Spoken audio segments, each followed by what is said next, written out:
Hey guys, so we're back with another video. I am your host Sleepy Celestial. So guys, we are doing the last four videos of the day.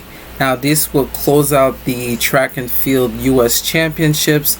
I apologize ahead of time if I did not have the chance to cover the Paralympic athletes doing their championships. So we got two more 400 meter hurdles, men and women, and then men and women's in the 800 meters, and then we're gonna close out. So now this is almost the penultimate finale, so we're doing it back to back. We're making sure that we're gonna cover everything. So kicking off for tonight, we're kicking off the women's 400 meters hurdles at the 2025 Toyota USATF Outdoor Championships. Now, Sydney McLaughlin-Levrone is not the one that's going to be to watch here. The next person that is to watch is Dalilah Muhammad. She is the former world record holder in the 400 meter hurdles. So in 2019, she broke the record twice, and she even got Athlete of the Year. She was the only person that beat Sydney McLaughlin that year. And then ever since then, Sydney McLaughlin-Levrone has been on a tear in the 400 meter hurdles. And then Sydney stepped down. She decided to do the flat 400. But Dalilah Muhammad is going to be doing the 400 meters. So she is definitely the clear favorite. She is also retiring. This is her last championship, so we are gonna make it such a special moment. This is such a sad, but yet I know that she's even more happy to retire. I mean, she has so much accolades to put into perspective. It's crazy. You know, I will also give you guys the monthly updates after these uploads, so that we will kick off what's gonna be happening next. So we might definitely cover a couple of more Diamond Leagues, as well as the Cilicia Diamond League that just went down, and as well as the other Diamond League final, and then we're gonna close out entirely. So without further ado, guys, the women's 400 meter hurdles, let us see. On the track now for the Toyota Women's 400 meter hurdles final. World record holder Sydney McLaughlin-Levrone qualified. She is a 3-time Olympic medalist. She is a 5-time world medalist. Like that, those accolades, and she is from New York, Queens. So shout out. She is an amazing athlete. Dalilah Muhammad is an amazing athlete.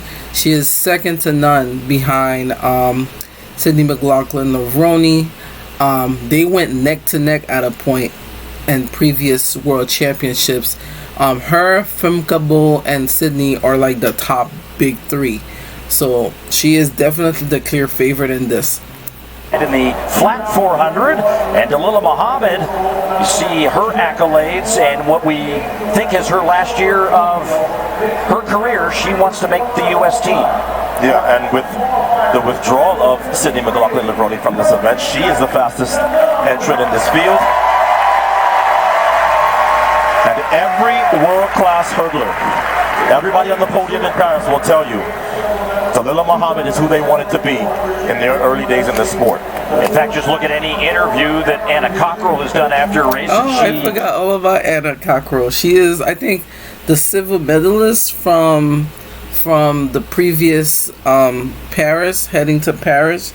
She was silver medalist behind I forgot who else, but gives all the credit to Dalilah for inspiring her, and she is now she's the silver medalist. Yeah, she came off the turn in third. She's amazing. And then ran down Femke Bol of the Netherlands to finish second to Sydney McLaughlin-Levrone in the Paris Olympics for that silver. And fourth in that Olympic final, Jasmine Jones. Yeah, she was catching Femke Bol as well and was just short of that bronze medal.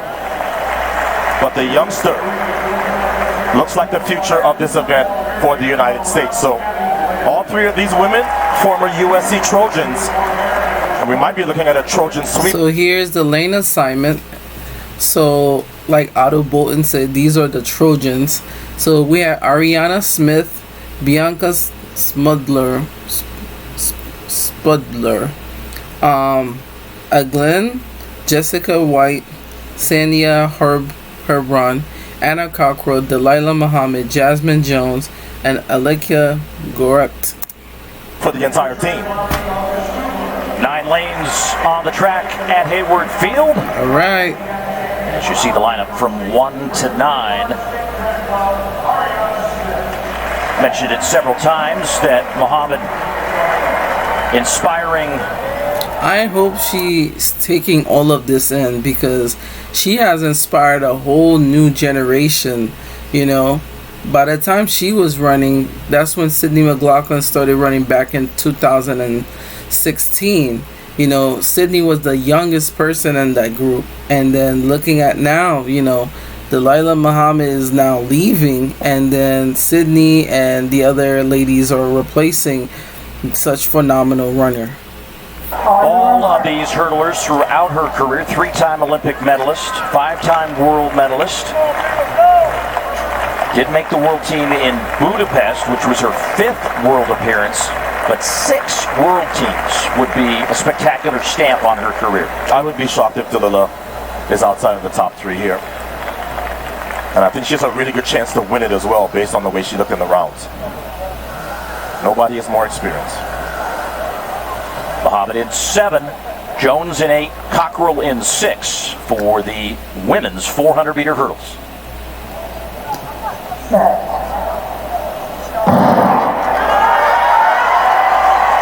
Underway for a U.S. title in the women's 400-meter hurdles. Anna Cockrell has never won a U.S. title, and she does have the advantage of being behind Muhammad and Jones as they work their way down the backstretch. Yeah, that's a huge competitive advantage. So the 3 that we highlighted, 2nd from the left, 3rd, and then 4th from the left. But you know, this goes to show how fast Dalilah Muhammad is, because she's already so out ahead of it. Look at the gap between the first leaders and the second leaders of the race. You know, the top 4 moved out very, very quickly. Ready from the pack. Anna Cockrell trying to hang on to Dalilah Muhammad as they go over hurdle 8. And Muhammad. That's insane. Now alongside Anna Cockrell as they have all 3 moved well ahead of the rest of the field. This should be the team for the United States. And Muhammad trying to hold off Cockrell. Come on. What a way, if this is the way she will end her career 52 in U.S. 66. hurdling, she will go to Tokyo as the U.S. champion. Listen, nobody doubts that Sydney McLaughlin-Levrone is the best ever, but man, Dalilah Muhammad is just the type of athlete that comes around maybe once in a generation. In her last season, she comes out here, runs yet another 52, and holds off the Olympic silver medalist and the Olympic 4th placer in Jasmine Jones to win yet another U.S. national title. It was actually hurdle 7 that Cockrell got closest, but it's hard to get past Dalilah Muhammad when she gets the lead. And when she was slated to run in that lane 7, you knew that her theme had to be for this race, keep everyone behind me. So once she had caught those to her outside, Jones and Garrett, all she had to do was to take care of Cockrell. She did that. So, and as you could understand as well, like, the photo finish is not even gonna be funny, because from the start we saw Dalilah Muhammad created an early pace setter to not only separate it early, but also she knew that Anna Cockrell, the silver medalist from last year Paris Olympics, as well as Miss Jones, as the 4th place finisher at the finals, they were closing fast. But when you're a veteran, you know how to make teams. This is a prime example. So if we could look back a little bit, how Dalilah Muhammad, in a way, the way she started closing off, is just the type of athlete that comes around maybe once in a generation. In her last, let me show you guys right now. The way she made up the stagger, the way she made sure that she has that ability where she could see things as a rear view mirror, I would say, a rear view of her eye, where as she is going through the 4th or the 8th hurdle, she knows that Anna Cockrell is gonna be there, and Jones is right behind tailing them. But the way she separated so quickly, and the Olympic 4th placer, that was so smooth, to win yet another U.S. national title. And if you realize, she hasn't changed her rhythm of her feet as much. She stayed to the same dominant leg throughout the whole race. It was actually hurdle 7 that Cockrell got closest. Amazing. But it's hard to get past Dalilah Muhammad when she gets the lead. And when she was slated to run in that lane 7, you knew that her theme had to be for this race: keep everyone behind me. So once she had caught those to her outside, Jones and Garrett, all she had to do was to take care of Cockrell. She did that. So it is a Trojan sweep. All of these women. So they all came from, they all Trojans. Jones, Muhammad, Cockrell. That's your U.S. team to Tokyo. And there. So Dalilah winning, becoming the U.S. champ for the hurdles with a time of 52.65. Anna Cockrell is not too far behind with a 52.89. And then Jasmine Jones, which finished up the bronze, she got 53.23.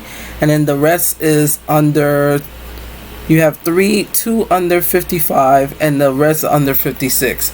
That goes to show how fast everybody was running.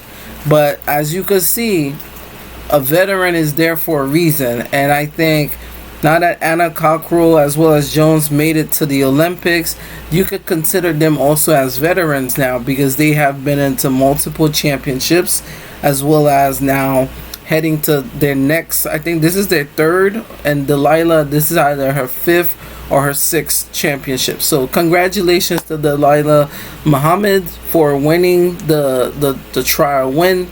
I can't wait to see what she's gonna do at the Tokyo, and wish her the best luck. I know that she's gonna run hard. Her biggest competitor is definitely gonna be Femke Bol. That's the person that she's definitely gonna be challenging now that Sydney McLaughlin stepped down to the 400. So I am very excited. So like and subscribe to the channel. I'll see you guys for the men's 400 meter hurdles final, and then we're gonna jump into the 800s, and then we're gonna close out the entire experience.